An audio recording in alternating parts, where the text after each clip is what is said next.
성부와 성자와 성령의 이름으로 은총이 가득하신 마리아님 기뻐하소서. 주님께서 함께 계시니 여인 중에 복되시며 태중의 아들 예수님 또한 복되시나이다.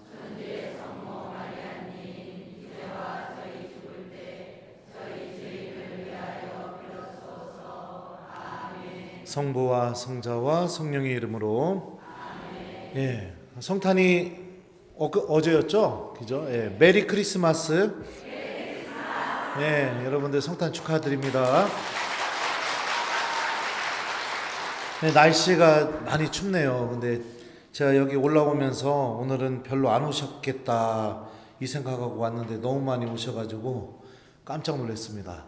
하여튼 여러분들 성탄 축하드리고, 여러분들 안에서 시작된 이 하느님의 구원의 이 기쁨을 마음껏 누리는 이 성탄 시기를 보내셨으면 좋겠습니다. 성탄의 의미는 주님께서 복음서에서 고백된 그 모습들 있죠. 죄인들, 병자들, 마귀 들렸던 사람들, 그 사람들과 예수님과의 만남이 나의 삶 안에서도 똑같이 시작되고 이루어질 것이라는 그 희망의 기쁜 소식입니다. 그리고 주님께서 구유에 태어나셨던 것처럼 메시아께서는 이 구유가 깨끗한 게 아니잖아요. 그죠? 더럽고 냄새나는 그곳에 오셔서 그곳을 당신의 현존으로 인해 가장 거룩한 장소로 바꿔주시는 것처럼 우리들의 삶이 구유처럼 볼품이 없다 하더라도 주님께서 그런 우리들 안으로 찾아오셔서 우리들의 삶을 새롭게 변화시켜 주실 것입니다. 성령께서 오셔서 하시는 많은 일들이 있습니다. 여기 성령기도회니까 오늘 특히 스테파노 축일이기도 해요. 오늘 일독서 말씀을 좀 한번 같이 좀 봤으면 좋겠습니다. 일독서에서 이렇게 표현하고 있어요. 은총과 능력이 충만한 스테파노는 백성 가운데에서 큰 이적과 표징을 일으켰다. 그때 이른바 해방민들과 키레네인들과 알렉산드리아인들과 킬리키아와 아시아 출신의 회당에 속한 몇 사람이 나타나서 스테파노와 논쟁을 벌였다. 그러나 그의 말에서 드러나는 지혜와 성령에 대항할 수가 없었다. 그들은 스테파노의 말을 듣고 마음에 화가 치밀어 그에게 이를 갈았다. 그러나 스테파노는 성령이 충만하였다 라고 이렇게 되어 있습니다. 성령이 충만한 상태가 어떤 상태냐면 지혜가 또 언변이 그 누구도 반박할 수 없는 그런 능력들이 주어지게 되는 것. 거기에서 그치는 게 아닙니다. 이 일독서 뒷부분을 보게 되면 이렇게 얘기해요. 그가 하늘을 유심히 바라보니 하느님의 영광과 하느님 오른쪽에 서 계신 예수님이 보였다. 그래서 그는 보십시오, 하늘이 열려 있고 사람의 아들이 하느님 오른쪽에 서 계신 것이 보입니다 하고 말하였다. 그들은 큰 소리를 지르며 귀를 막았다. 그리고 일제히 스테파노에게 달려들어 그를 성 밖으로 몰아내고서는 그에게 돌을 던졌다. 증인들은 겉옷을 벗어 사울이라는 젊은이의 발 앞에 두었다. 사람들이 돌을 던질 때 스테파노는 주 예수님, 제 영을 받아주십시오 하고 기도하였다. 성령이 충만한 상태가 궁극적으로 어떤 모습을 우리 안에서 보여주게 되느냐, 그 어떤 상황 속에서도요 예수님을 바라볼 수 있게 해주는 그런 열매를 맺어줍니다. 스테파노는 순교의 상황 속에서 예수님을 바라보게 됩니다. 성령이 충만해서. 그리고 기도를 하게 되죠. 근데 그 기도말이 예수님께서 하셨던 기도와 아주 닮아 있죠. 예수님께서 십자가 위에서 돌아가시기 전에 당신을 못 박는 이들을 위해서 이렇게 기도하셨습니다. 아버지, 저들을 용서해 주십시오. 저들은 자기들이 무슨 일을 하는지 모릅니다. 그리고 스테파노는 순교하면서 이렇게 기도했죠. 아버지, 주 예수님, 제 영을, 미안해요, 잘못 읽었죠. 십자가에서 예수님께서 이렇게 말씀하셔요. 아버지, 제 영을 아버지 손에 맡깁니다. 그리고 스테파노도 주 예수님, 제 영을 받아주십시오 이렇게 얘기해요. 그리고 아버지, 예수님께서 저들을 용서해 주십시오. 저들은 자기들이 무슨 일을 하는지 모릅니다. 이렇게 기도하셨는데요. 스데파노도 죽기 직전에 주님, 이 죄를 저 사람들에게 돌리지 마십시오, 이렇게 기도합니다. 이 예수님의 기도와 아주 닮아 있죠. 스데파노가 하는 게요. 그러니까 성령이 충만한 삶이 또 무엇을 의미하느냐? 예수님을 닮는 삶. 예수님을 사랑하는데 이 사랑이 그냥 뭐 이렇게 좋아서 사랑하는 거 이상으로 주님을 내가 닮게 되는 거. 무엇까지? 기도까지. 남들이 나에게 악을 저지르게 되었을 때 그 악 앞에서 하느님께 하는 기도까지 주님을 닮는 거. 이게 성령께서 우리 안에서 일으키시는 놀라운 변화인 겁니다. 그러니까 여러분들 심령 기도도 하시고 또 뭐 어떤 분들은 예언의 은사도 하시고 뭐 치유의 은사도 있고 이런 체험들을 하게 되면 어떤 변화가 일어나야 되는데 그 변화가 뭐냐면 나의 삶 안에서 주님을 바라볼 줄 아는 변화, 그리고 나의 삶이 예수님을 닮아가는 변화. 이게 여러분들 삶 안에서 반드시 맺어져야겠죠. 성령께서는 이처럼 우리들에게 오셔서 변화를 일으켜 주십니다. 그 변화가 자기 만족, 자기 과시, 나만 돋보임, 이런 변화가 아니라 나의 생각과 마음과 선택 기준과 가치 판단이 예수님처럼 변화되게, 그리고 일상의 삶 안에서 하느님을 전혀 기억하지 않고 살다가 나의 생각 속에 하느님에 대한 기억과 생각이 존재하게 이렇게 일으켜 주셔요.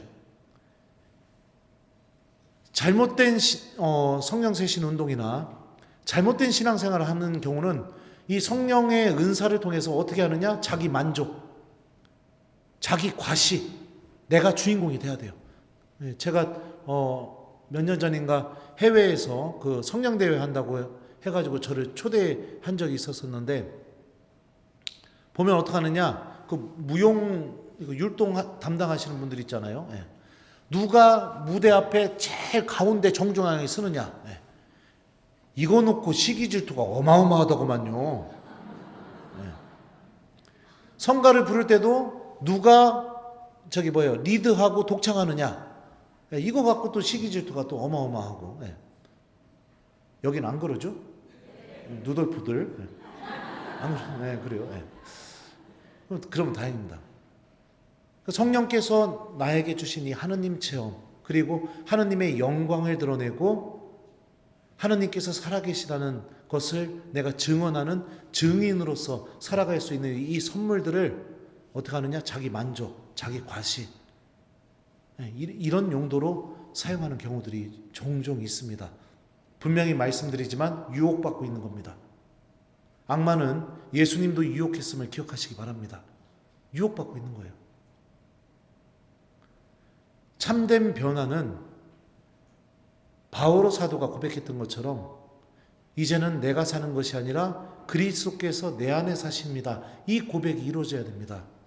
세례자 요한이 고백했던 것처럼 그분께서는 커지셔야 하고 나는 작아져야 한다. 이런 변화가 일어나야 되죠. 복음서를 보게 되면 예수님께서 유독 사랑하신 제자에 대한 이야기가 요한복음에 나옵니다.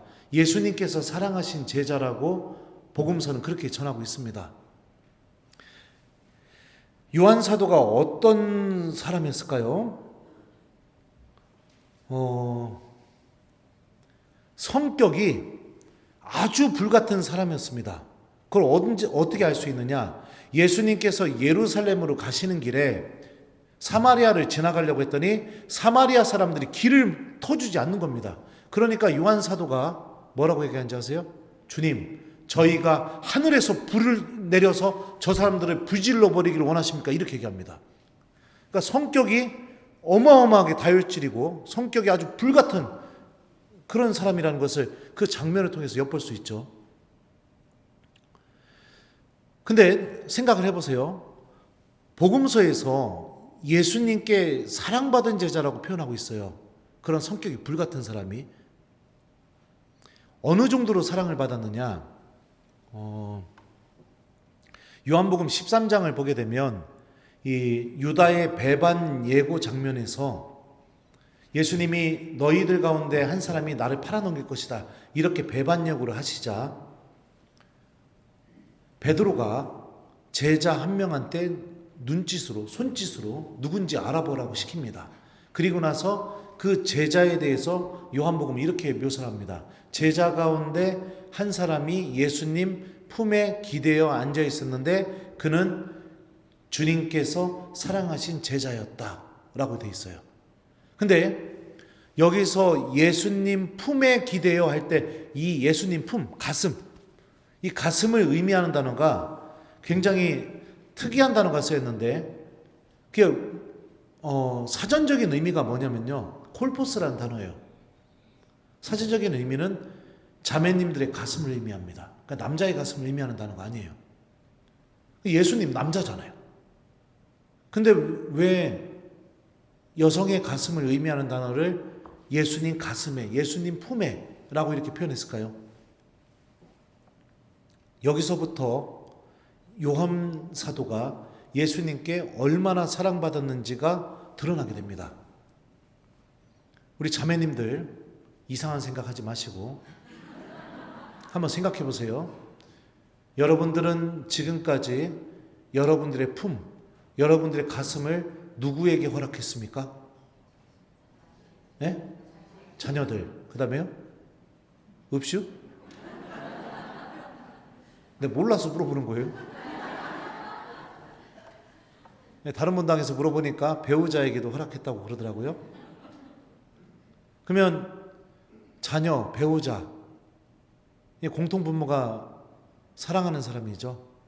다시 말하면 한 자매의 가슴 안으로 들어갈 수 있는 사람은 그 자매가 정말로 사랑하는 사람만 그 자매의 가슴 안에 들어갈 수 있고 그 가슴 속에 머물 수가 있습니다.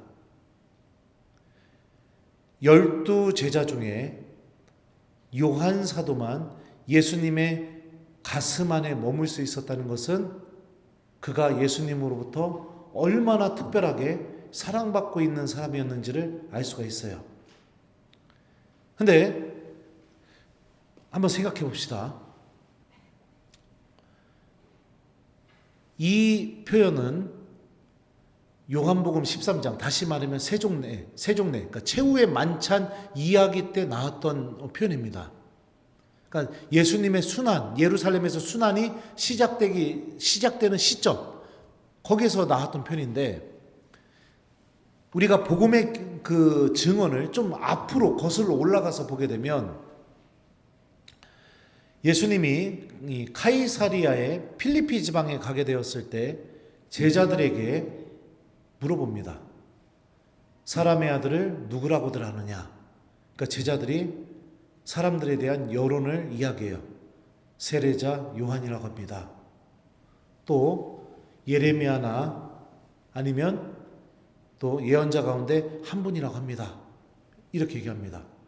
그러자 예수님께서 제자들에게 다시 물어보세요. 그러면 너희는 나를 누구라고들 하느냐? 그러니까 베드로가 나서가지고 이렇게 얘기합니다. 스승님은 살아계신 하느님의 아드님 그리스도이십니다. 이 고백을 하자마자 어마어마한 일이 벌어지게 됩니다. 그게 뭐냐? 예수님께서 갑자기 베드로에게 시몬 바로요나야, 너는 행복하다. 살과 피가 아니라 하늘에 계신 내 아버지께서 그것을 너에게 알려주셨기 때문이다. 이러면서 베드로에게 무엇을 약속하실까요? 베드로의 반석 위에 교회를 세우겠다는 약속. 다시 말하면 베드로가 교회의 반석이 되겠다는 약속을 해주십니다. 두 번째는 뭘까요? 천국의 열쇠를 주면서 네가 묶으면 하늘에서도 묶여 있을 것이고 네가 풀면 하늘에서도 풀려 있을 것이다. 이렇게 얘기합니다. 어마어마한 권한을 줬어요. 자, 이 이야기를 예수님께서 하실 때 요한 사도는 1번 그 자리에 없었다. 2번 그 자리에 있었다. 몇 번이에요? 네? 있었죠. 네. 그러면 여러분들이 요한 사도면 기분이 어떨까요? 나를 어마어마하게 다른 사도들보다 아주 특별하게 나를 사랑해 주시는 예수님이 엄청나게 중요한 일을 내가 아니라 저 베드로를 통해서 일을 하고 싶어 하는 거예요. 내가 아니라. 그러면 여러분들은 기분이 어떨 것 같아요? 네? 부럽고 또 부러운 걸로 끝나요? 네? 저는요 옛날에 제 동창 신부님이 저희 본당에 와서 강론을 한번 하고 간 적이 있었어요. 보좌 신부 때였는데 강론을 무진장 재밌게 하고 갔어요. 근데 다음날 미사 전에 교우들 만나니까 교우들이 나한테 그러는 거예요. 아우 그 신부님 어디 계시냐고. 너무 재밌다고. 그래요? 네 그랬죠. 그랬더니 또 다음날 되니까 교우들이 또 그 얘기를 하는 거야. 아우 신부님 그 신부님 언제 또 와요? 너무너무 왜요? 그랬더니 너무너무 재밌쇼. 막 너무너무 좋아요. 막 그리고 또 하는 거예요. 그리고 나서 그 다음날 됐더니 또 그 얘기를 또 하는 거예요. 한 달 내내 저를 볼 때마다 계속 그 얘기를 하는 거예요. 막 교우들이 막.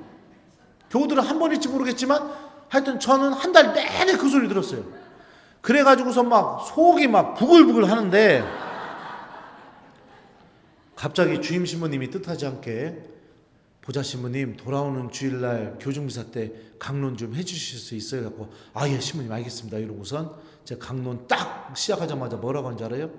우리 자매님들 있잖아요. 내가 질문 하나 할 테니까 곰곰이 생각 좀 해보고 대답해봐요. 남편이 퇴근하고 들으면서 퇴근하고 문 닫고 들으면서 아우 옆집 마누라 무진장 이쁘네 이러면 기분 어때요?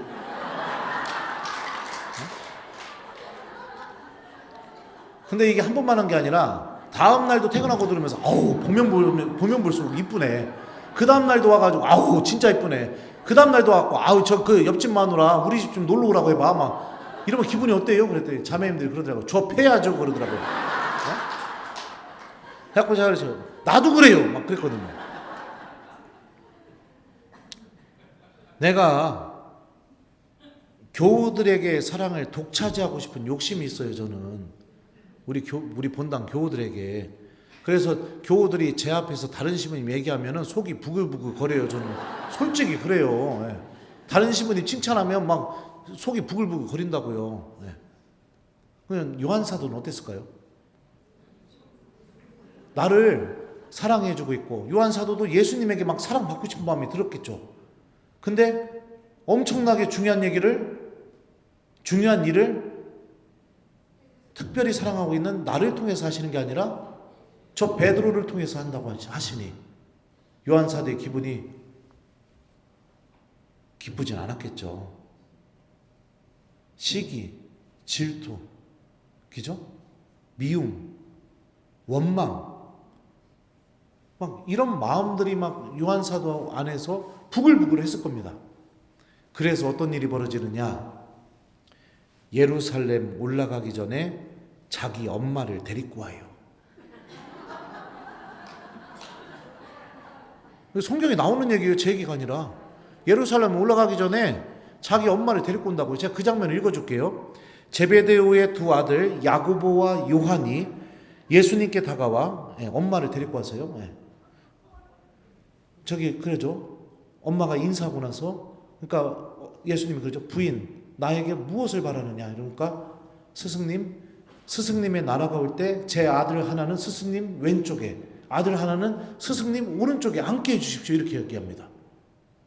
그러니까 요한 사도 입장에서 무슨 생각했느냐? 그래 너는 교회의 반석이 되라 베드로야. 나는 예수님 오른쪽이나 왼쪽 앉으면 돼. 그게 자기의 그 질투심, 자기의 그 시기하는 마음을 넘을 수 있는 방법이라고 생각했겠죠. 그래 넌 반석해라. 나는 예수님 왼쪽이나 오른쪽 앉으면 되지 뭐. 네. 그래서 엄마까지 데리고 옵니다. 그러니까 이게 성격이 시기, 질투, 막 이런 성격부터 막 예수님 가는 길 막아버리니까 불 내려서 막 저 사람들 다 불살라 버린다고 아주 불 같은 성격에 이랬던 사람입니다. 근데 그가 예수님의 십자가 사건을 겪게 돼요. 요한복음을 보게 되면 예수님의 십자가 곁에 누가 끝까지 남아 있었냐면 베드로도 아니었고요. 나머지 제자들도 아니었습니다. 성모님과 요한 사도, 그리고 몇몇 여인들이 예수님 십자가 곁에 머물러 있었습니다. 그리고 예수님께서 요한 사도에게 그러죠. 어머니, 이 사람이 어머니 아들입니다. 그리고 이분이 내 어머니시다 이러면서 십자가 아래에서 성모님의 아들이 되게 만드십니다. 예수님께서요. 그리고 난 뒤에 요한 사도는 놀라운 변화를 일으키게 됩니다. 그게 어떤 변화일까요? 그게 오늘 제가 주제 성구 보내달라고 해서 보내드린 말씀이에요. 참고로 여러분들, 내일이 요한 사도 축일입니다. 그래서 이 이야기를 좀 해드리는 거예요.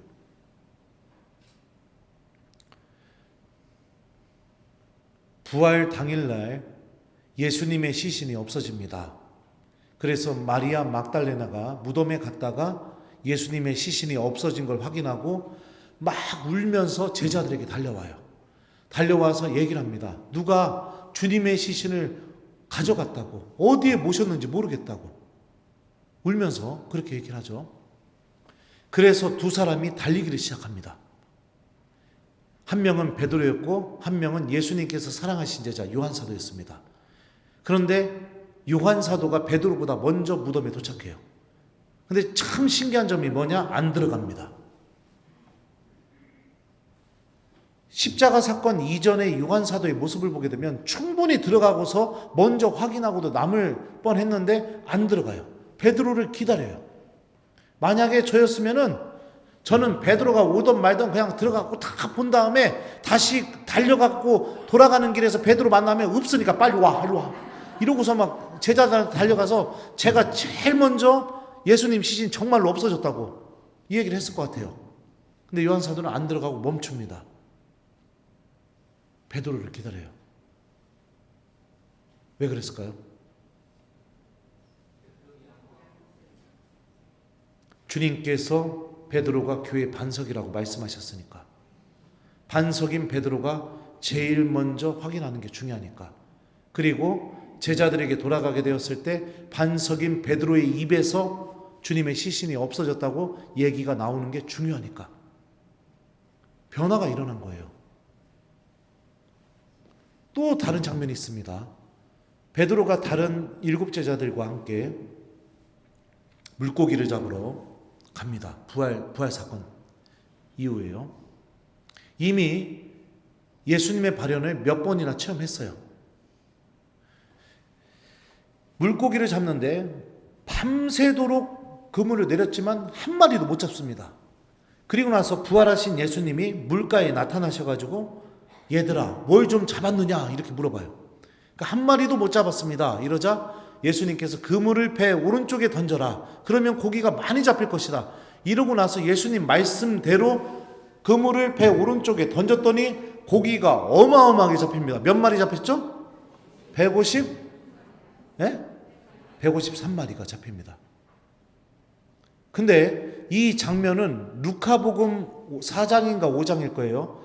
베드로가 예수님께 처음 부르심 받았을 때에 벌어졌던 사건과 아주 비슷합니다. 베드로가 어떻게 부르심을 받았냐면 예수님께서 베드로의 배 위에서 가르치시죠. 가르치고 나신 다음에 베드로에게 좀 깊은 데로 나아가서 그물을 던지라고, 그러면 고기를 많이 잡을 거라고. 그러니까 베드로가 그 얘기를 해요. 스승님, 저희가 밤새도록 애를 써봤지만 한 마리도 잡지 못했습니다. 하지만 스승님께서 말씀하시니 저희가 그물을 내리겠습니다. 이러고 나서 예수님 말씀대로 했더니 고기를 어마어마하게 잡게 돼요. 그러자 베드로가 곧바로 예수님 앞에 무릎 꿇고 뭐라고 하냐면, 주님, 저에게서 떠나주십시오. 저는 죄가 많은 사람입니다. 이렇게 하니까 예수님이 나를 따라오너라. 너는 이제부터 사람들을 낚을 것이다. 이렇게 부르심을 받거든요. 근데 참 신기한 게 뭐냐면 자기가 처음 예수님을 만나서 따라가게 만들었던 사건과 아주 비슷한 사건이 벌어졌는데도 몰라봐요. 베드로는. 저도요. 여기 수원교구 사제소품식 했나요? 네. 저희 대전교구는 1월 달에 이제 사제소품식을 해요.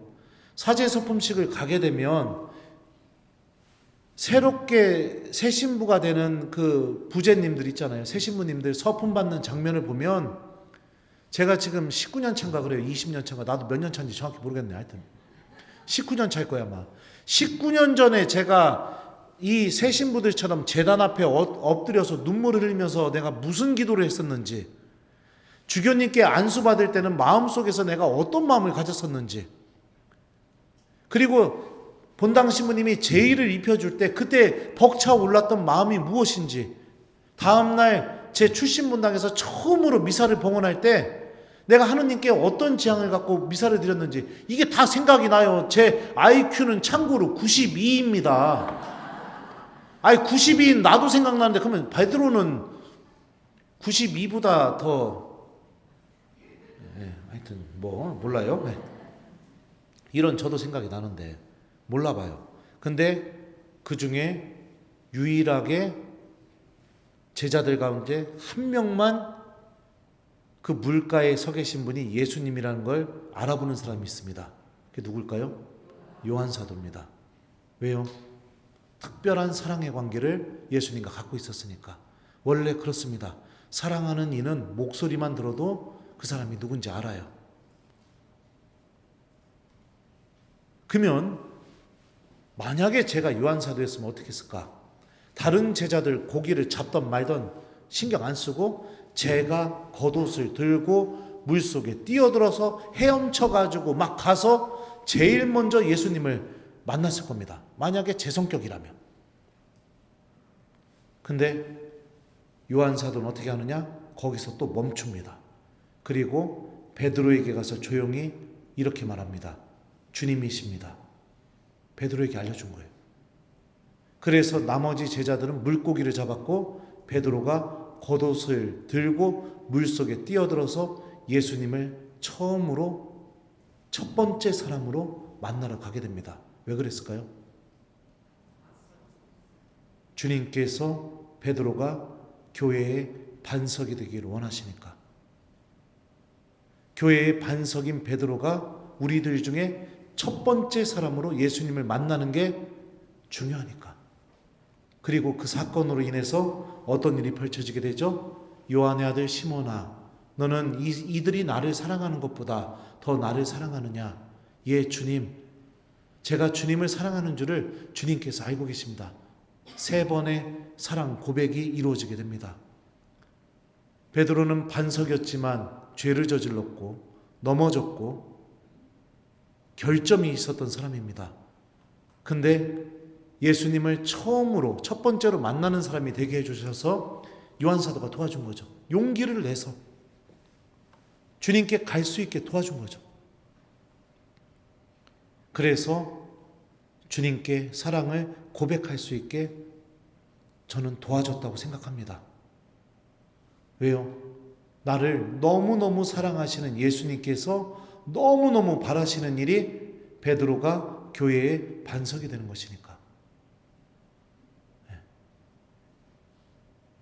우리가 신앙생활을 하다 보면 우리들 마음 안에 드는 마음이 뭐냐면요, 내가 주인이 되고 싶은 마음이 자꾸 들어요. 높은 봉사 직분에 올라갈수록, 중요한 봉사 직분에 올라갈수록 자꾸 내가 주인이 되고 싶은 마음.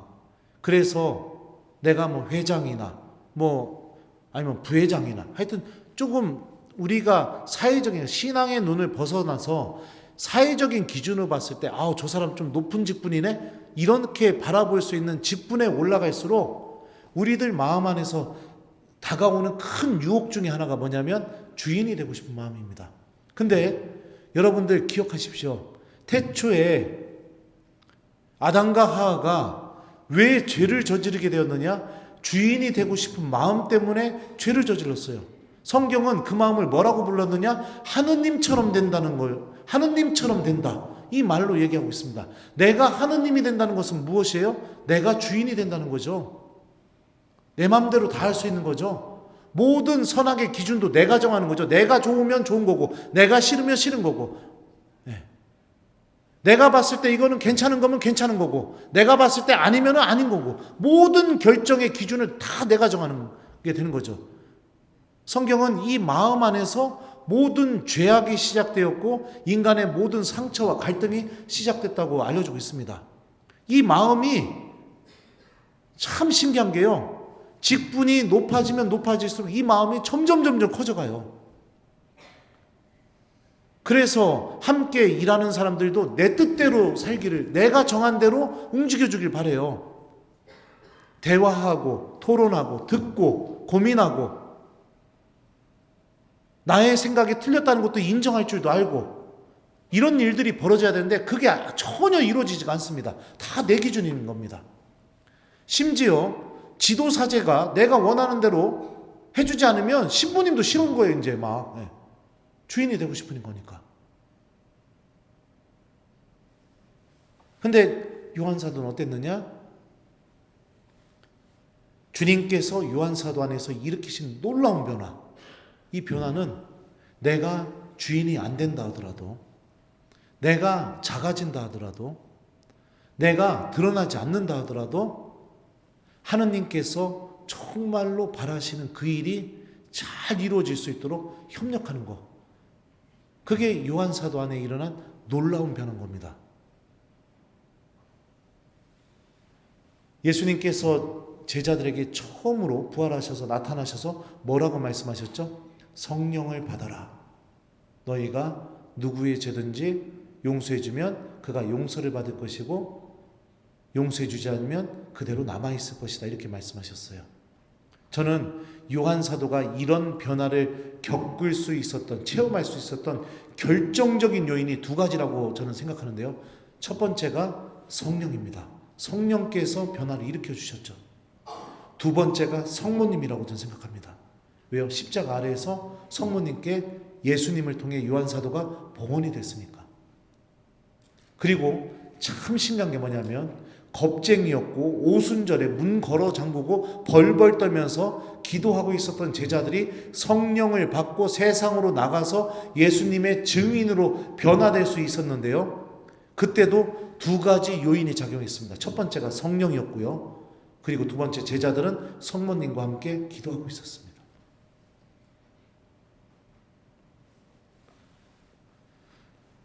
아무튼 우리가 성령 세신 봉사회니까 성령의 초점을 맞춰서 말씀드릴게요. 성령은 이렇게 우리들 안에서 변화를 일으킵니다. 내가 주인이 되게 하지 않습니다. 모든 것이 내 뜻대로 이루어지기를 원하지 않습니다. 하느님의 뜻이 이루어지는데 내가 작아진다 하더라도, 내가 주목받지 못한다 하더라도, 내가 드러나지 못한다 하더라도 성령 안에서 새롭게 변화된 사람들은요, 은사를 받고 체험하고 살아가는 사람들은요, 어떻게 하느냐? 함께 기뻐할 수 있습니다.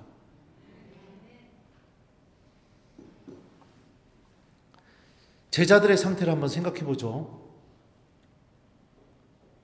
이 성령께서 오시기 전에, 부활하신 예수님이 나타나서 성령을 받으라 하기 전까지 이 제자들의 상태가 어땠을까요? 베드로는 배반했죠. 나머지는 다 도망갔죠. 그 예수님 십자가 곁에서 끝까지 예수님을 지켰던 유일한 사람은 요한사도입니다. 그러면 요한사도는요, 충분히 그런 얘기를 할 수도 있었을 것 같아요. 제자들한테. 야, 솔직히 한번 우리 생각해보자. 니들 다 튀었잖아. 다 도망갔잖아. 야, 나는 죽을 각오하고 예수님 지켰어. 그래서 예수님이 돌아가시기 전에 성모님 나한테 맡기셨어. 야, 니들은 다 도망갔잖아. 그리고 베드로, 너는 모른다고 했잖아. 예수님 그냥 예수님 제자도 아니라고 막 그랬잖아, 공식적으로. 그러면 냉정하게 따져보면, 야, 교회의 반석이 될 사람은 흠결이 없는 사람이 반석이 돼야겠지. 그럼 니들은 튀었고 너는 모른다고 배반했고, 그러면 우리들 중에 흠결이 없는 사람은 나밖에 없어. 그럼 내가 반석이 되는 게 맞지 않을까? 충분히 이런 얘기 할 수 있었겠죠. 그리고 요한사도가 이런 얘기를 했다면 제자들 중에 그 누구도 반박을 못했을 겁니다. 근데 요한사도는 상대가 저지른 죄, 상대가 넘어진 걸림돌, 상대가 갖고 있는 결점을 자신을 드러내는데 활용하지 않았어요. 나를 돋보이게 만들고 내가 어떤 사람인지를 어필하는데 전혀 쓰지 않았다는 겁니다. 그죠? 결점이 있지만 그 사람 안에서 하느님의 뜻이 이루어질 수 있게 도와줬고, 부족함이 있지만 그래도 그들이 예수님의 제자라는 자부심을 가질 수 있도록 도와줬고, 죄책감을 갖고 있고, 베드로의 죄책감이 얼마나 컸을까요? 그죠? 순환 전에 예수님께서 베드로에게 그랬잖아요. 네가 다시 돌아오거든 형제들에게 힘이 되어다오. 나는 너를 위해 기도했다. 근데 그 죄책감을 떨쳐버리고 주님께서 원하시는 일이 이루어질 수 있도록 협력하는 사람이 됐습니다. 그래서 교회는 베드로라는 반석 위에 세워졌고요. 저는 이게 하나님께 얼마나 감사할 일인지 아세요? 교회의 반석인 베드로가 죄인이었기 때문에 우리들도 용서받을 수 있습니다. 교회의 반석인 베드로가 넘어졌기 때문에 우리들도 넘어져도 다시 일어날 수 있습니다. 주님께서 또 성령께서 우리들 안에서 그 새로운 일들을 계속 해나가시겠죠. 그러니 이 성령께서 일으키시는 이 새로운 변화, 이 변화가 우리들 안에서 열매 맺어야 됩니다. 만약에 내 안에서 그게 맺어지지 않고 있다면 성경이 주는 힌트를 좀 보셨으면 좋겠습니다. 그게 뭐냐? 성모님과 함께 기도해 보십시오. 성모님과 함께요. 단편적인 예로 카나의 혼인잔치 이야기를 한번 떠올려 보죠. 예수님께서 이 갈릴레아 카나의 혼인잔치에 가셨는데 포도주가 떨어졌습니다. 그러니까 누가 시키지도 않았는데 성모님이 갑자기 나타나더니 저 사람들 포도주 없다고 이렇게 얘기해줘요. 예수님이 그게 나랑 무슨 상관입니까? 이랬는데 성모님이 일꾼들에게 뭐라고 했냐? 무엇이든지 그분께서 너희에게 그가 너희에게 시키는 일을 하여라. 이렇게 얘기합니다. 근데 이 말씀도 직역하면 이렇게 번역돼요. 무엇이든지 그분께서 너희에게 말씀하시는 것을 행하여라. 말씀을 실천하여라. 이런 의미를 갖습니다. 자, 그러자 일꾼들이 예수님 말씀에 그대로 순종합니다. 어떻게 해요? 물을 퍼서 물독에 가득 채워라 하죠. 그때 당시에 이 물독이 그냥 일반 가정에서 쓰는 가정용 이 물 항아리가 아니라 정결례 때 쓰는 독이었어요. 그러니까 커요. 그러면 생각해봐요. 지금이야 수도꼭지 틀어가지고선 바가지에 받아서 이렇게 부으면 되겠지만 예수님 시대 때는 수도꼭지가 있었을까요? 그럼 물을 어디서 떠다 날랐을까요? 예?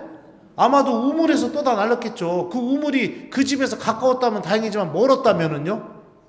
그럼 물 항아리를 들고 6개나 되는 이 정결례 독에다가 물을 채우려면은 이 사람들이 몇 번을 왔다 갔다 했어야 될까요?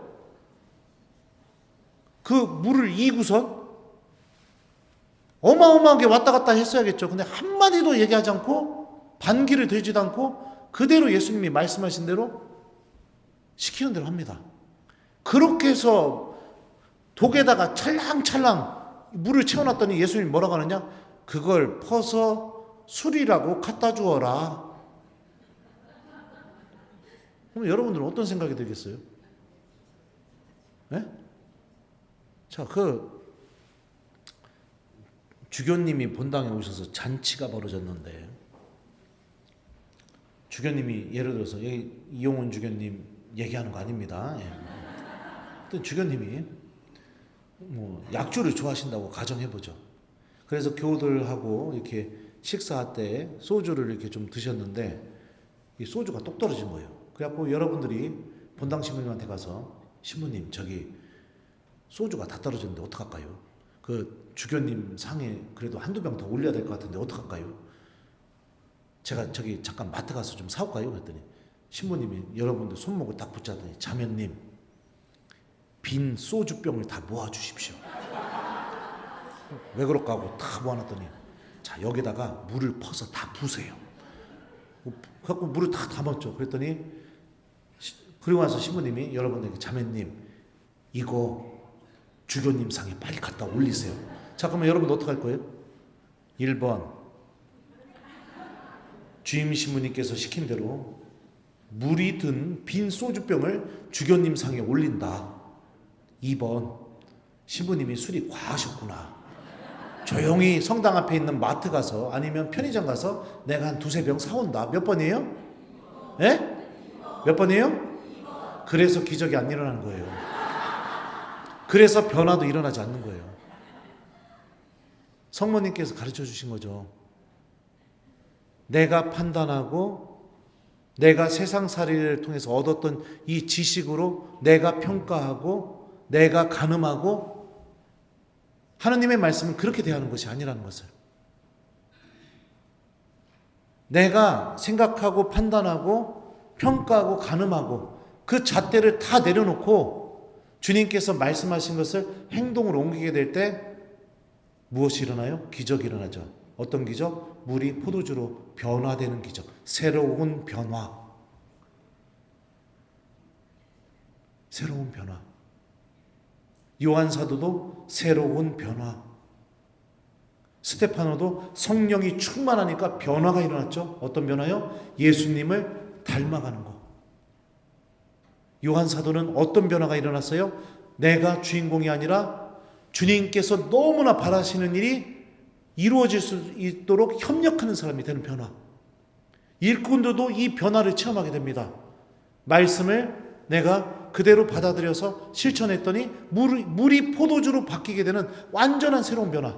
그 요한복음 뭐라고 하죠? 예수님의 영광도 드러났다고 해요. 그것뿐만이 아닙니다. 제자들이 예수님을 믿게 되었다고 합니다. 믿음까지 열매 맺어지는 이 놀라운 변화.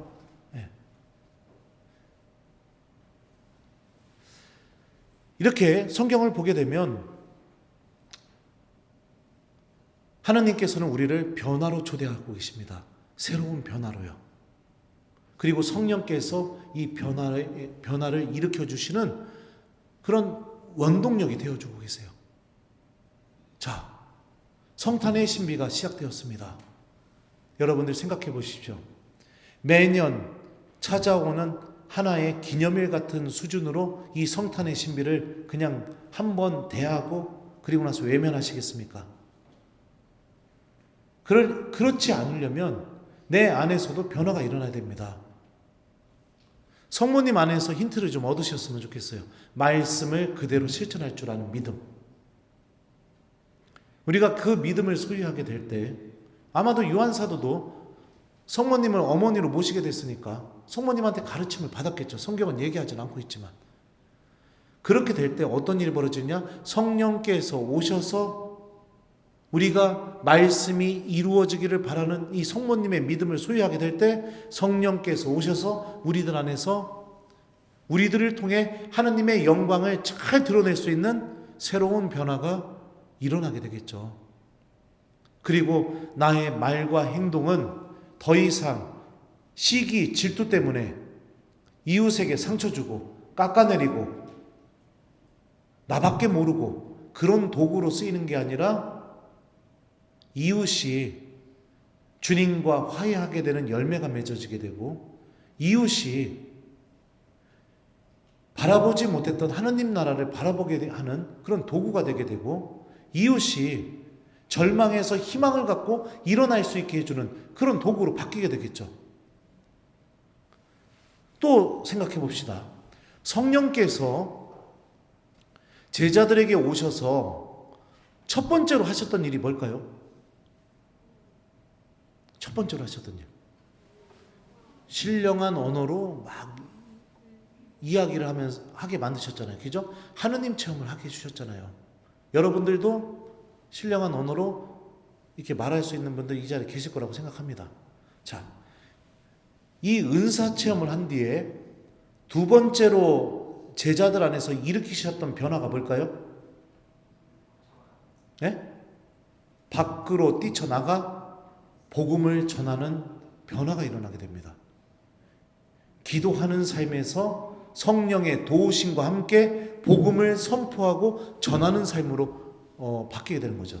자, 여기서 우리는 또 한 가지 힌트를 알 수 있습니다. 왜 성령께서 여러분들에게 심령기도의 은사를 허락하신지 아십니까? 왜 여러분들에게 예언의 은사를 허락하고 치유의 은사를 허락하고 말씀의 은사를 허락하고 왜 은사를 허락하신지 아십니까? 복음 전하라고요. 복음을 전하는 사람으로 변화되라고 허락하시는 겁니다. 다시 말하면 여기에 오셔서 하느님 찬미하고 심령 기도하고 막 하느님 체험 충만히 하죠. 그리고선 집으로 돌아가자마자 집에서 배우자를 보면서 인간아, 내가 너 때문에 못 산다 인간아, 막 이러라고 우리에게 은사를 허락하신 게 아니에요. 여기서 내가 무엇인가를 느끼고 체험하고 그리고 나서 집으로 돌아가서 나의 일상은 복음과는 전혀 상관없이 그렇게 살아가라고 허락하신 것이 아니라는 겁니다. 변화가 일어나야겠죠. 네, 변화요. 그러지 않으면 뭐랑 똑같느냐? 자기 만족, 자기 위로, 그걸로 끝나요. 나병 환자 10사람이 예수님께 치유를 받습니다. 그리고 나서 몇 명만 주님께 돌아와 감사를 드렸죠? 한 명이요. 주님께 감사를 드렸는데 복음은 그 감사드린 행동을 어떻게 해석하고 있느냐? 찬미 드리면서, 찬미라고도 해석하고 있고요. 하느님, 예수님께서는 그렇게 얘기합니다. 이 한 사람 말고는 하느님께 영광을 드리지 않아, 내가 이게 혀가 꼬였어요. 아무도 영광을 드리러 오지 않았냐고 이렇게 얘기합니다. 감사 한 번인데 찬미, 영광 막 이런 단어들이 막 사용이 되게 됩니다. 마찬가지인 겁니다. 나의 삶 안에서 변화가 일어나야 돼요. 복음 선포. 네. 복음을 전하는 삶이 돼야겠죠. 사도들은 처음에 심령 기도를 체험했습니다. 자, 그리고 나서 사도행전을 보게 되면요, 베드로와 요한이, 사도 요한이요, 성전에 가서 기도하고 나오다가 성전 문 앞에 안진뱅이가 앉아서 구걸하면서 뭘 좀 이렇게 달라고 쳐다봅니다. 그러자 베드로가 갑자기 그 얘기해요. 나는 은도 금도 가진 것이 없습니다. 하지만 내가 갖고 있는 것을 당신에게 주겠어. 나자렛 사람 예수 그리스도의 이름으로 일어나 걸으시오 하니까 그 사람이 일어나서 걸어가게 됩니다. 어떤 은사가 힘을 드러내게 된 거죠? 치유의 은사가 힘을 드러내게 됐어요. 이게 왜 이 은사가 힘을 드러내게 된지 아세요? 그 안진뱅이를 일으킴으로 인해서 베드로와 요한은 의회에 끌려가게 됩니다. 거기서 예수님은 주님이시라고 증언하게 돼요. 그러니까 모든 은사들이 무엇을 지향하고 있느냐? 복음 선포, 복음을 전하는 사람. 필리포스가 성령의 인도로 에티오피아 네시에 가게 되죠. 그리고 나서 에티오피아 네시가 저기 뭐예요? 성경을 읽게 되니까 못 알아들어요. 그러자 필리포스가 예수님에 관한 이 모든 풀이를 다 해주게 됩니다. 여러분들 생각해 보세요. 그 성경 풀이 한 번 듣고 나서 그 높은 자리에 있는 사람이 세례받겠다고 마음먹는 게 이게 쉬운 일일까요? 아니에요. 여기서 은사가 발동된 거예요. 뭐예요? 말씀의 은사. 그리고 나서 어떻게 돼요? 그 에티오피아 내시는 세례를 받고 그리스도인이 되게 됩니다. 결국에 무엇을 해요? 복음 선포. 바오로가 선교하러 갔다가 점귀신 들린 이 마귀, 그러니까 점귀신 들린 하녀를 만나게 돼요. 그러니까 그 점귀신의 도움으로 그 사람이, 그 하녀가 사람들 전봐주면서 돈벌이를 하게 되었는데 거기서 그 점귀신 마녀를 내쫓습니다. 구마의 은사가 힘을 드러내게 된 거예요. 그리고 나서 그 점귀신 들린 그 하녀의 모함으로 그 도시에 쫓겨나게 되며, 근데 쫓겨나게 되면서 자연스럽게 그 일대 지방에 복음이 전해지게 되면서 교회가 세워지게 됩니다. 그러니까 성경이 증언하는 이 증언들을 우리가 생각해 보게 되면 성령께서 우리 안에서 은사를 허락하시는 이유는 우리 안에서 변화를 일으키기 위한 겁니다. 자, 그러면 여러분들 이제 여러분들도 변화된 삶으로 나아가셔야 돼요. 내가 주인공이 되고 싶다고 그 생각에 사로잡혀서 내가 살아왔던 사람이라면 내일 요한사도 축일이니까요. 이 요한 사도의 모습에 대해서 묵상하시면서 성모님께 저도 이런 변화의 열매를 맺을 수 있게 도와주십시오. 청하면서 성령께 청하면서 기도해 보셨으면 좋겠어요. 네. 또 나는 어떤 변화를 일으킬지 모르겠다. 그러면은 성경이 이야기하는 모든 사도들 안에서 일어났던 변화, 복음을 전하는 사람이 되는 거. 네. 아무도 복음을 전하지 않습니다. 여러분들 생각해 볼 때 이 교회 안에서 본당 안에서 이루어지는 일이 복음 선포라고 생각할지 모르겠어요. 이거는 사제가 여러분들에게 복음의 씨앗을 넣어주는 겁니다. 그러면 여러분은 어떻게 하느냐? 복음의 씨앗을 들고 가정으로 돌아가서 집에서 일터에서 여러분들의 말과 행동을 통해 복음의 열매를 맺어내면서 예수님의 증인으로서 삶을 살아야죠. 근데 신앙생활을 어디서만 하려고 하느냐? 본당 안에서만 하려고 해요. 본당은 말씀을 듣는 곳이고 본당은 성체 안에 살아계시는 예수님을 만나는 곳입니다. 본당은 성령께서 내 안에 살아계시다는 것을 체험하는 곳이 본당이에요. 다락방과 같은 곳이 본당이에요. 그러니까 본당 안에서만 신앙생활을 하려고 해요. 본당 밖으로 딱 나가는 순간 어떻게 돼요? 그리스도인인지 아닌지 전혀 빛을 드러내지 못하면서 살아가는 사람들이 되는 경우가 많습니다. 많아요. 교회의 성사들도 마찬가지입니다. 성사 안에서 그 성사가 이루어지게 활동하시는 분이 누구시냐? 성령 하느님이십니다.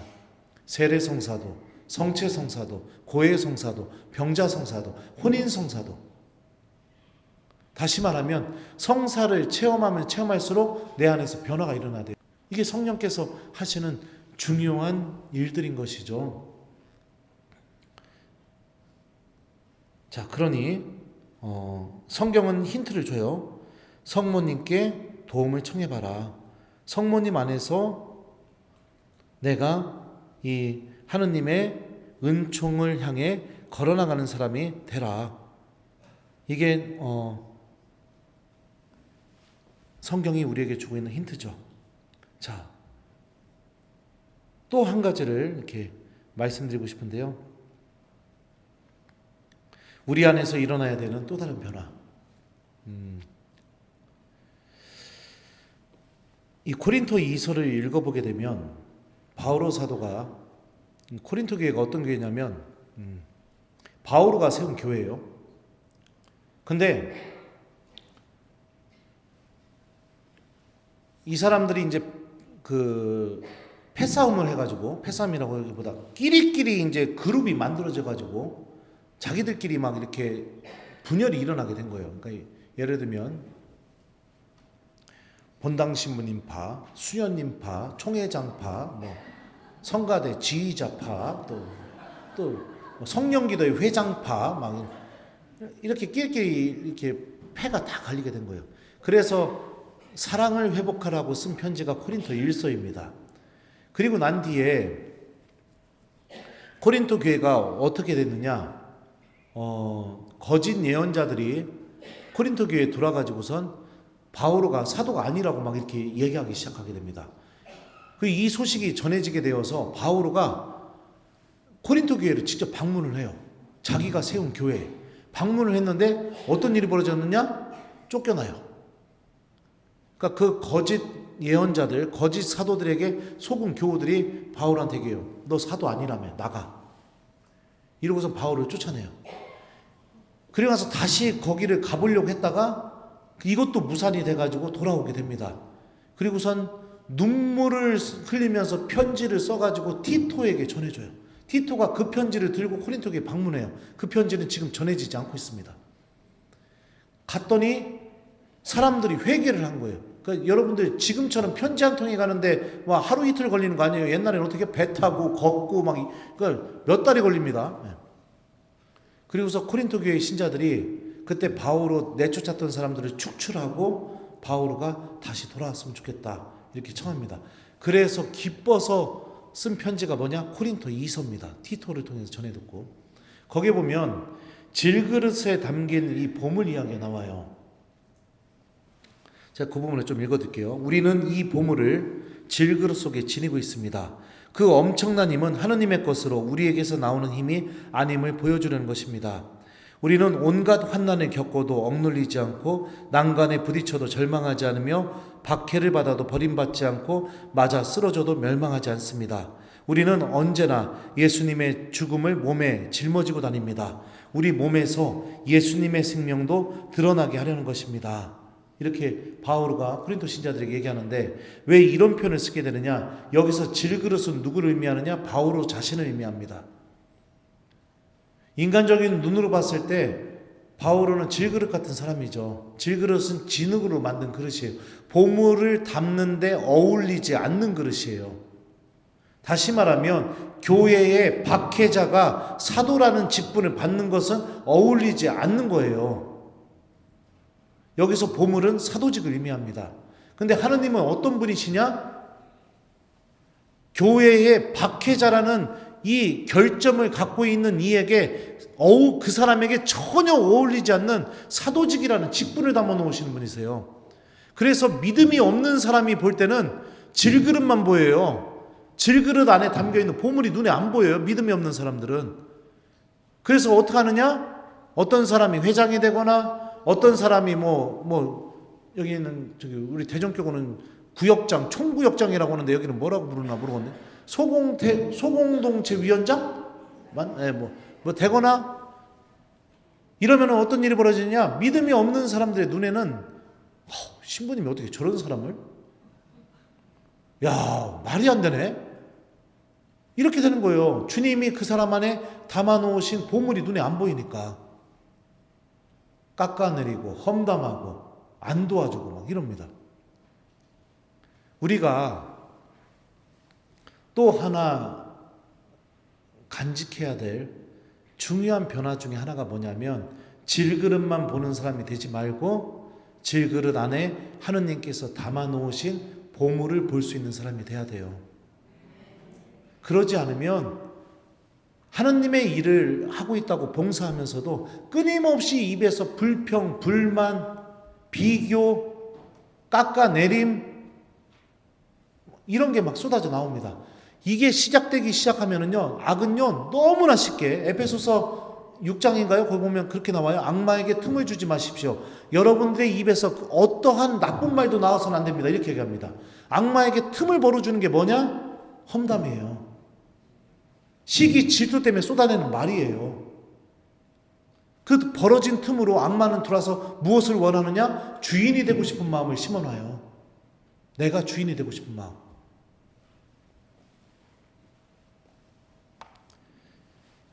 그러면 신부님, 어떻게 해야 질그릇만 보지 않고 보물을 볼 수 있을까요?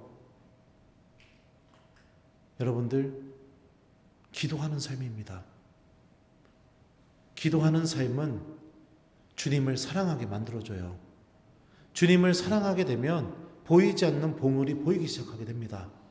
그리고 그 사랑이 올바르게 자랄 수 있도록 성령께서 도와주셔서 내가 주인공이 되지 않는다 하더라도 하느님의 일이 이루어질 수 있도록 협력하게 도와줍니다. 그리고 내 입에서 하느님에 대한 사랑 때문에 복음이 끊임없이 터져나오게 해줘요. 그래서 사도들이 너무나 바빠져가지고, 스데파노가 부제였잖아요. 그죠? 7 부제 중에 한 명이었는데 부제를 뽑을 때 뭐라고 얘기했느냐?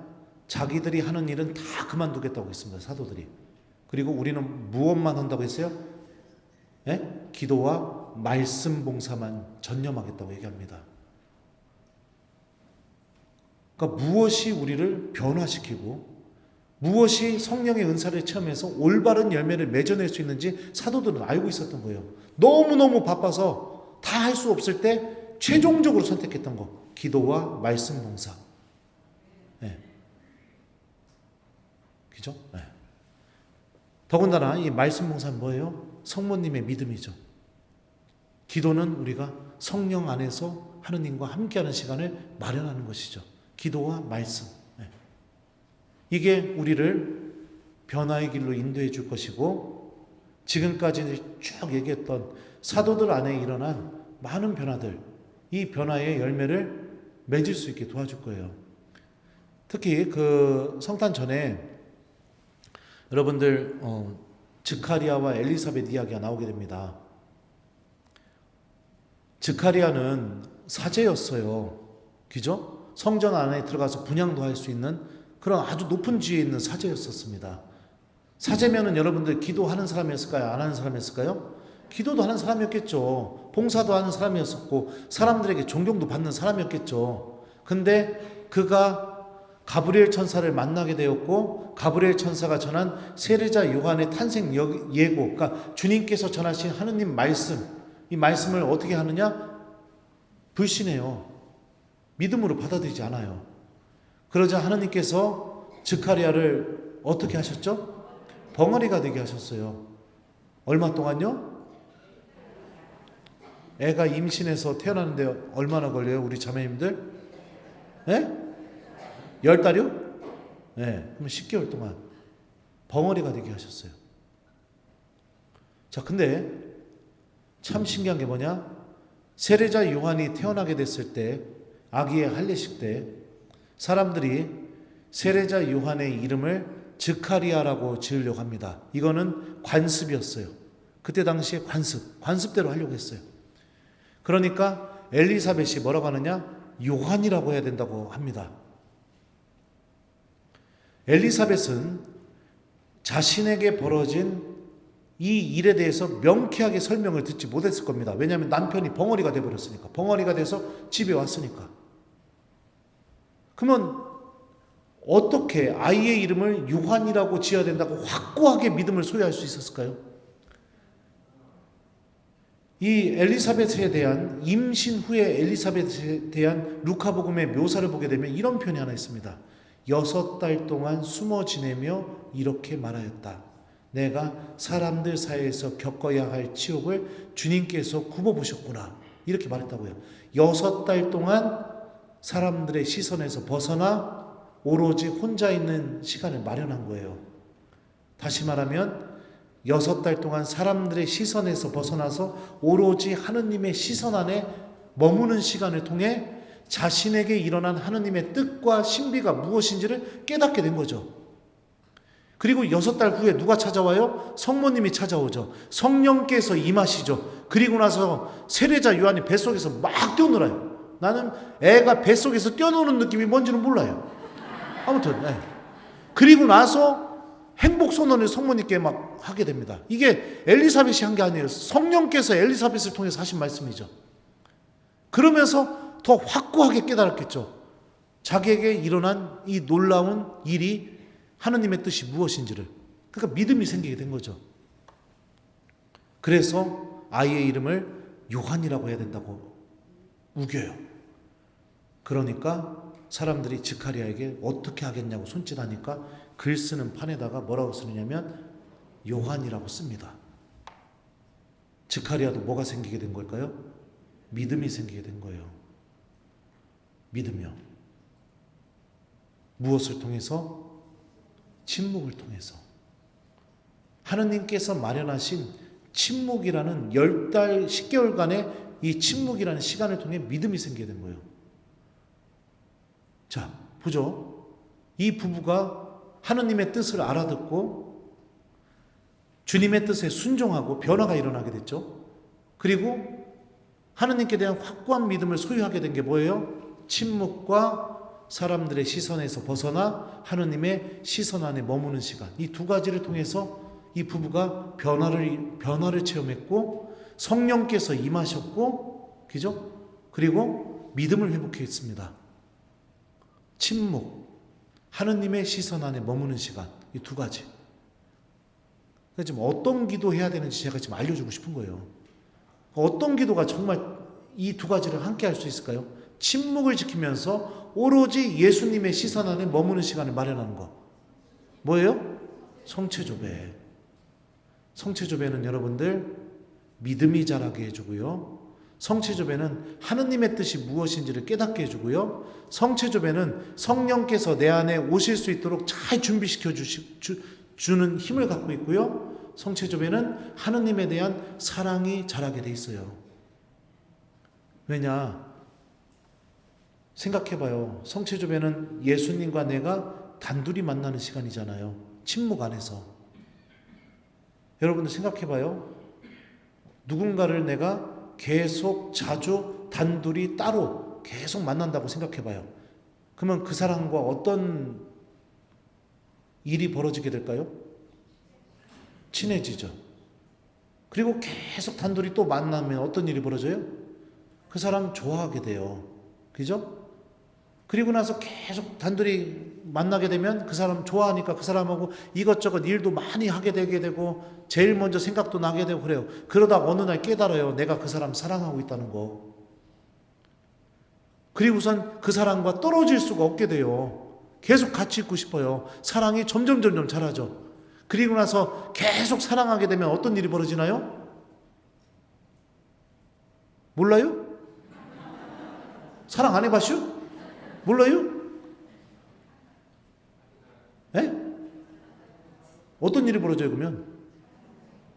에? 이상한 데네. 제가 어디 저기 딴 데 가서 질문했더니 뭐라고 하냐면 애가 생긴다고 그러더라고요. 이거 가톨릭 교리랑 맞지 않아요. 완전히 비복음적인 생각입니다. 계속 사랑하게 되면 어떤 일이 벌어지느냐? 그 사람을 믿게 됩니다. 믿음이 생기게 돼요. 그래서 두 사람 중에 한 명이 믿음을 깨버리는 행동을 하게 되면 그 사람 사랑하기 어려워요.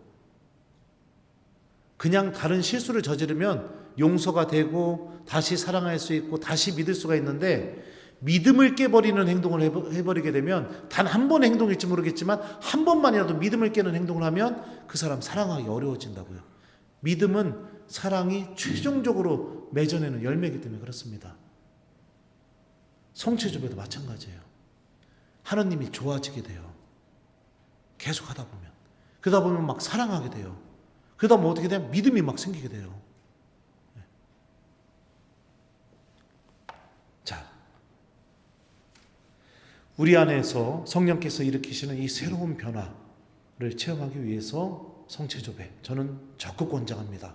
그리고 성모님과 함께하는 기도, 묵주기도, 예수님의 순환, 죽음, 부활, 공생활, 성탄, 육화, 이 성경이 고백하는 예수님을 통해 이루어진 이 구원의 신비를 다 묵상할 수 있는 기도입니다.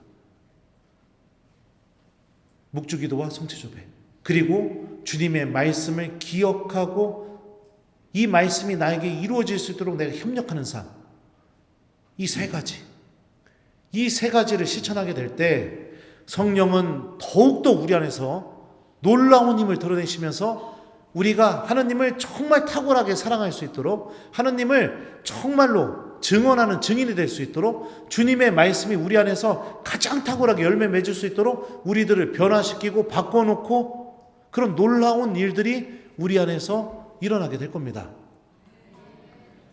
이건 제가 체험했기 때문에 그래요. 제가 성체조배, 묵주기도, 하느님 말씀. 기도하는 거 싫어했던 사람이 하나님을 사랑하는 사람이 되었고, 공부하는 거 싫어했던 사람이 하나님에 대해서 알고 싶어서 공부하는 사람이 되었고, 그 알미, 그 말씀이 주는 기쁨이 얼마나 컸는지 모릅니다.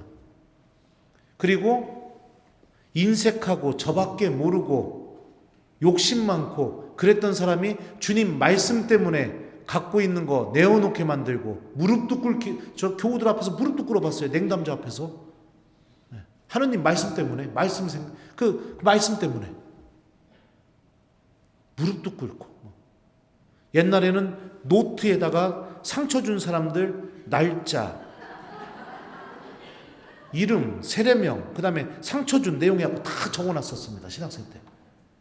그리고 그 사람이 사과를 제대로 하면 그걸 지우고, 안 그러면 계속 나고. 그리고선 또 잊을만 하면 꺼내가지고서 읽으면서, 맞아, 얘 그때 그랬었었지. 너는 두고 보자. 막 이랬던 사람입니다. 하느님 말씀 때문에 그 자존심도 버리고, 하느님 말씀 때문에 용서하지 못하는 그 옹졸한 마음도 버려버리게 되고,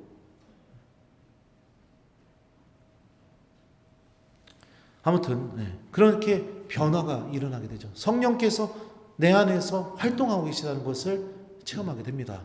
자, 그래서 이제 1시간 한 20분 정도 얘기한 것 같아요. 이제 여러분들 안수도 줘야 되고, 그러면 얼추 약속한 시간 안에 끝낼 수 있을 것 같아요.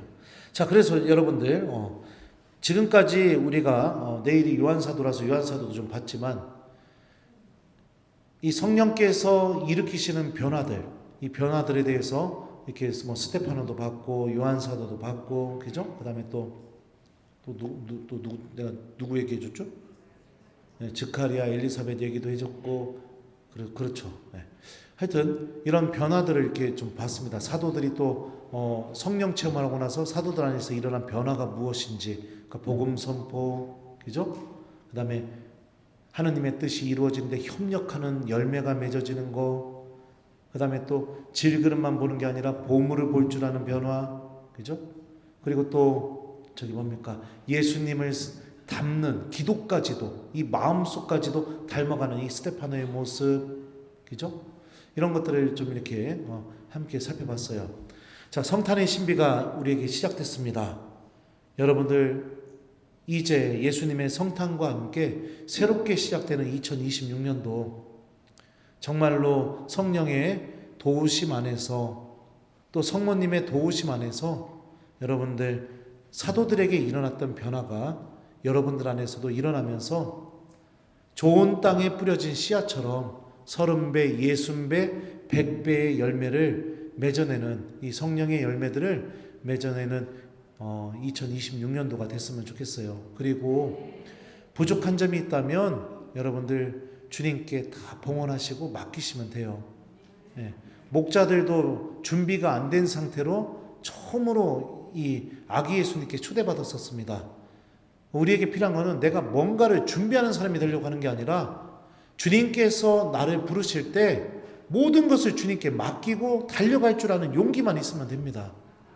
근데 우리는 보통 하느님께 가야 할 때 많은 것들을 생각합니다.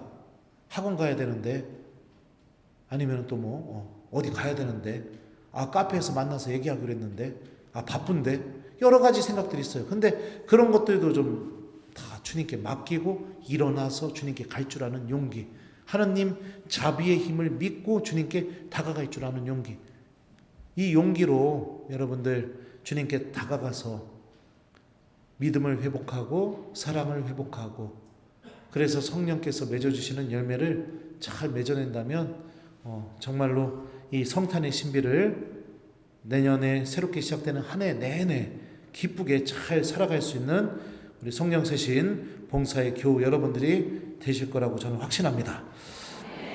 자, 그러면은 이제 진짜 끝내야 돼요. 끝내고 이제 안수 하도록 하겠습니다. 자, 그러면 마침 기도하겠습니다. 성부와 성자와 성령의 이름으로. 주님께서 여러분과 함께 전능하신 천주 성부와 성자와 성령께서는 여기 있는 저희 모두에게 강복하소서. 성부와 성자와 성령의 이름으로. 부족한 강의 들어주셔서 감사합니다. 우리에게 우리도